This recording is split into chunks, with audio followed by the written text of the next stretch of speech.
যদি আমরা blood সুগারটাকে control করতে চাই এবং ওজনটাকে যদি আমরা নিয়ন্ত্রণে রাখতে চাই, এই ক্ষেত্রে ইফতারের কখন এবং কত মিনিট আসলে হাঁটলে আমরা সুস্থ থাকতে পারবো, ওজন নিয়ন্ত্রণে রাখতে পারবো এবং সুগারটাও যেন কন্ট্রোলে থাকে? এটা একদম সুন্দর একটা প্রশ্ন করেছেন। তা আমি মনে করি যে যদি কেউ হাঁটা চয়েস করে যে আমি হাঁটবো, তাহলে তার উচিত হবে আসর টু মাগরিব এর ভিতরে হাঁটা।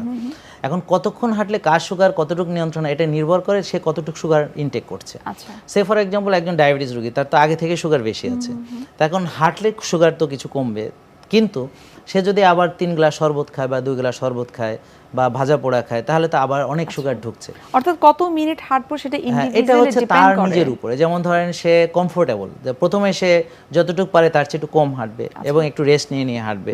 তো এরপর আস্তে আস্তে তার যদি শরীর বলে যে আরেকটু হাঁটো, সে হাঁটলো, সেটা আর কি। কিন্তু পরবর্তীতে কি খাচ্ছে সেটা মোর ইম্পর্টেন্ট, কারণ সুগার আপনি হেঁটে কতটুকু কমাতে পারবেন। আমরা তো আর 12-14 ঘন্টা কাজ করি না, আমরা হয়তো 30 মিনিট 45 মিনিট বড় জোরে আমরা এক্সারসাইজ করি, কিন্তু একটা কলার ভিতরে অনেক আপনার এনার্জি আছে।